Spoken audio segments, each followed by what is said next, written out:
ladies and gents, welcome back. This is going to be part 3 to What If Naruto Had Magic.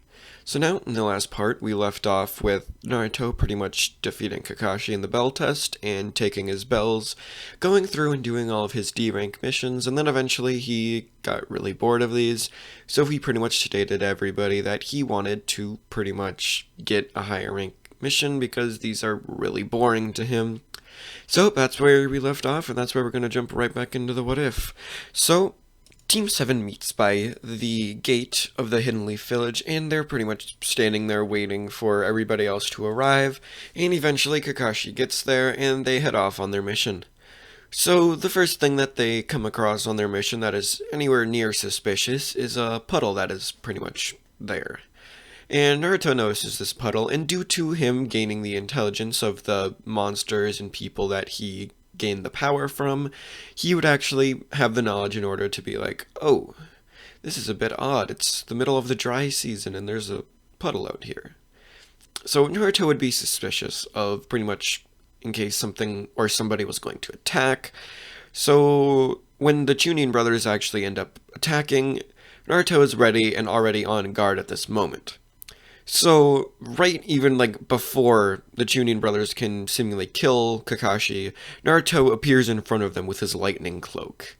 And he just literally appears in front of them. Nobody saw Naruto even move other than for Kakashi himself. And Naruto now slams his fist into each of the Chunin brothers' guts, sending him flying backwards. And Naruto continues to prepare to actually fight these two, but when he figures out something, they weren't going to get back up. They were literally knocked out from just a single punch of Naruto's. Naruto thought he was going to have at least a little bit of a fight, but nope.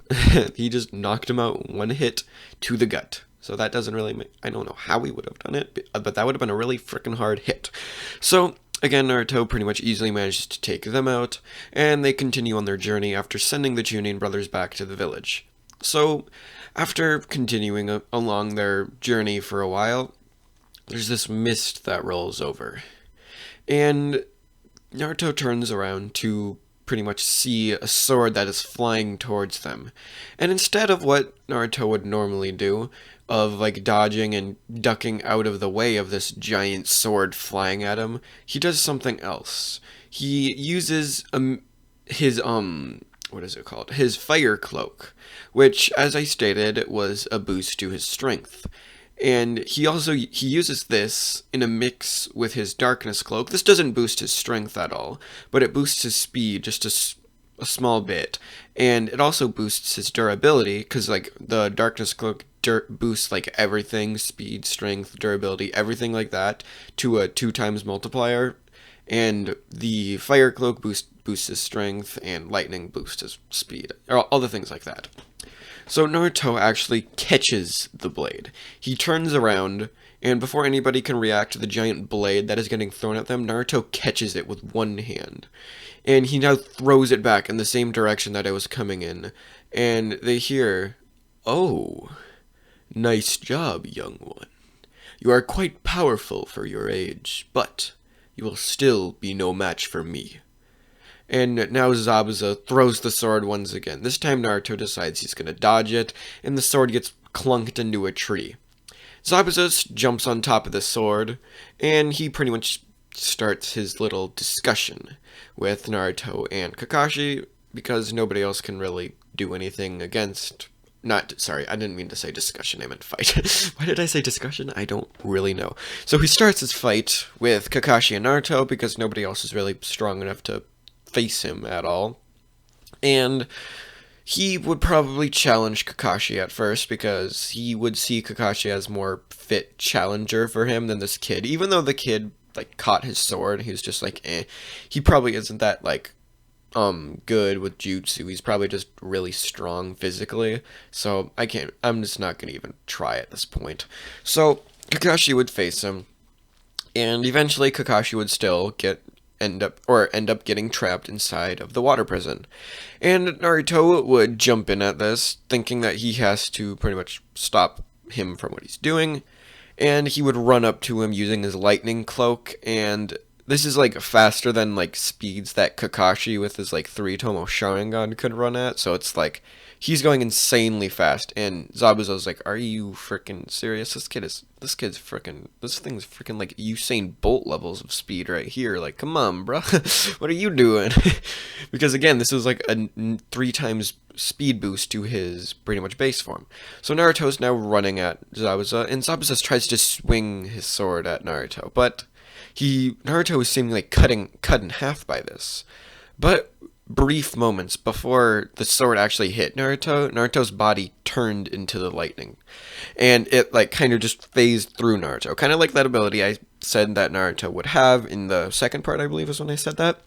Is Naruto can change his body into certain elements and let attacks phase through his body. So Naruto lets the sword phase through his body, and he now pretty much caught Zabuza off guard, and he punches him across the face. And it sends him flying, obviously removing his hand from the water prison, and Kakashi's released.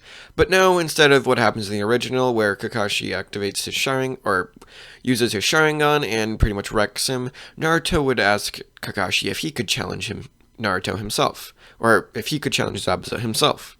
And Kakashi would actually agree to this due to knowing how strong Naruto was and knowing that he's definitely physically faster and stronger than him, but Kakashi had better like jutsu arsenal because he hadn't really seen many of Naruto's actually like magic techniques. Like he'd seen a lot of like I can make a cloak and I can do this, but he only really saw one like fireball, and then after that he didn't really see much. So he doesn't know Naruto's full ability yet.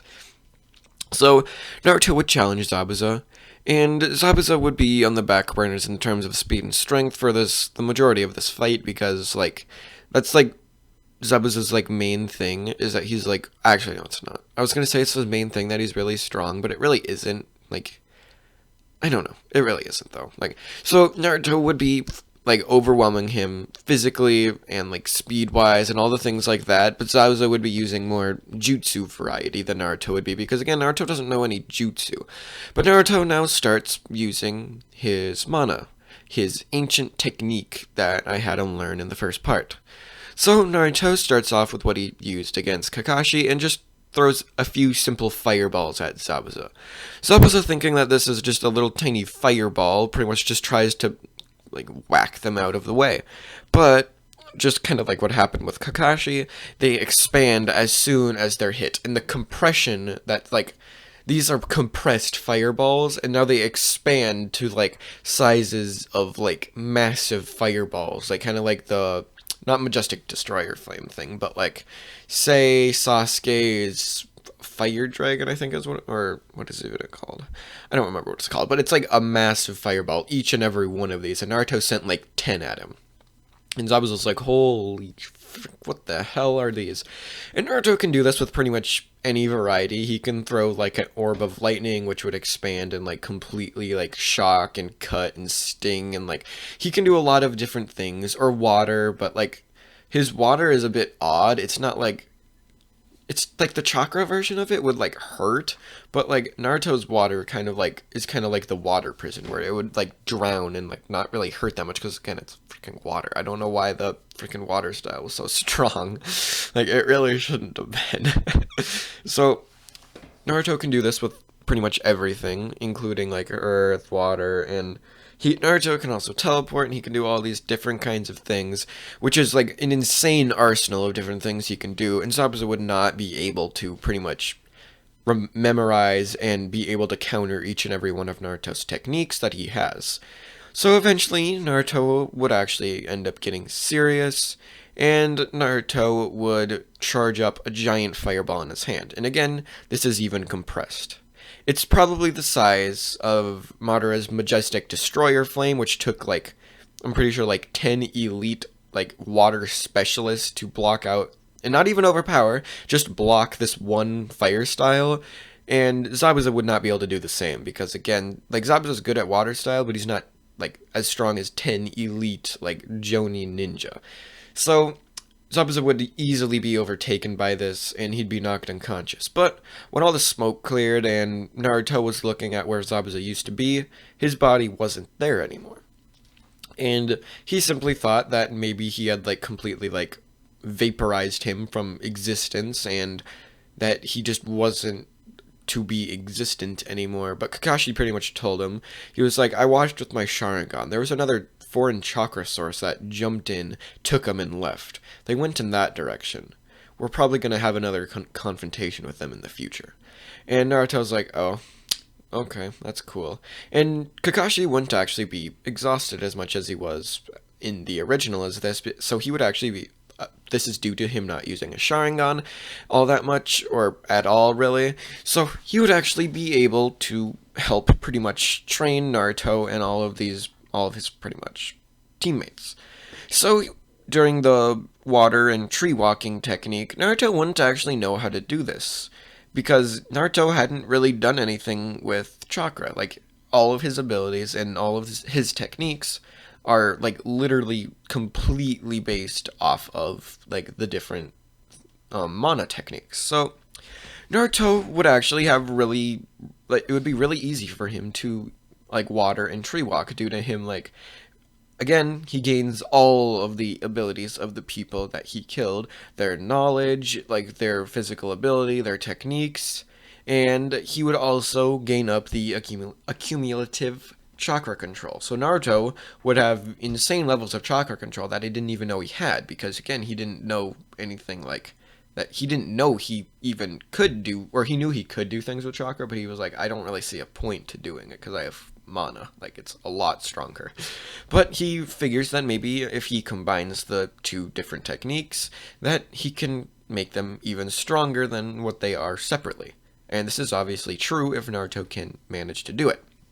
So Naruto would have chakra control that, like, is much better than, like, Sakura's, and, like, in Sakura, like, instantly learned the tree walking.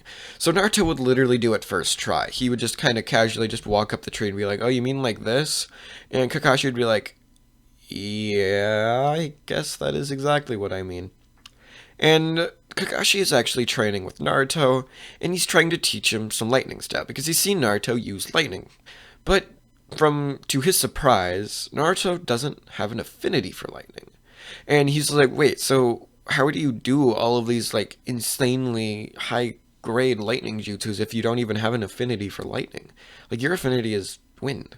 And Naruto's like, oh, this ability, as he, like, turns on his cloak, he's just like, this isn't even, like, using chakra. This is a different ability altogether. The power, I think it's called mana, according to, he didn't really want to state Hammer's name, because again, people actually might recognize his name, and Naruto doesn't want to be like, yeah, I was up on the moon for those 3 years. He doesn't want people to assume that. So he's kind of just like, the blue guy. Yeah, he was the one that taught me these. And Kakashi's like, the blue guy? Who the fuck is this blue guy? And Naruto is kind of just like, oh, he was my master during the 3 years. And then Kakashi's like, okay, I don't know how he managed to teach you something you don't even have, like, an affinity for, but okay. He's kind of thinking about this, and he's just like, maybe Naruto isn't using chakra. Because he's like, he doesn't think Naruto would be able to use all of these high-grade techniques, and Naruto, if he was using chakra, would have all 5 chakra natures. So, if he didn't have an affinity for lightning, that would mean that this isn't chakra. And he's thinking about this. He's like, how is Naruto so powerful? What was he doing over those 3 years that made him so strong? And he thinks about this for a while, but lets it go. And after a few pretty much weeks of training, Sasuke finally manages to master the tree walking, and they are going over to the bridge to pretty much have what they think is going to be their final confrontation with Zabuza and the mysterious figure that pretty much stole him. And Naruto would still have his encounter with Haku, and it went pretty similarly, except Naruto wasn't so happy and cheerful during their conversation. He was more just like, yeah, okay. And he didn't really, like, take part much in their conversation. The main part of the conversation was that he thought Haku was a girl, and that's pretty much it. That's really all that happened during their conversation. So they go to the bridge, and Naruto sees Haku staying there, and he's like, oh, okay. He's not too surprised by this, because again, Naruto's, like, really smart, so he's like, oh, So that's who you are. That's cool, I guess. Okay. And Sasuke would still challenge Haku due to him not really getting a chance to fight in the part before. And he wants to pretty much challenge himself and show everybody around him that he can do stuff too. It's not just Naruto that's really strong. And obviously, his fight would go exactly the same up until he got to the point where he got trapped inside of the ice mirrors. And Kakashi would be fighting Zabuza at this point, just like he did in the original. And Naruto would actually go, and he would go inside of the mirrors with Sasuke, and he'd be like, "Yeah, I'll help you out, just because I don't really want you to die, not gonna lie." And Sasuke's like, "Oh, thanks." So Naruto would be getting like thrown Sinbon at him and all these different things, because again, Naruto, like, he's really strong and he's really fast, but he can't react to like this speed, because like this is something that Sasuke with his like Sharingan was having a little like difficulty seeing. So Naruto wouldn't be able to counter all of these techniques. So he wouldn't have pretty much be able to counter these, and he would be getting like Sinbon and all these needles thrown at him. And Naruto would actually learn something new, because Naruto hadn't really taken much damage when he was on the moon due to him being insanely overpowered even from like the first beast he absorbed. So Naruto learns something new when he actually manages to take a little bit of damage. He heals. And it isn't just Naruto's like insane like chakra regeneration and his healing ability that he has due to him being like Ashura's reincarnation and the Nine-Tails Jinchuriki. It's healing that is powered by mana.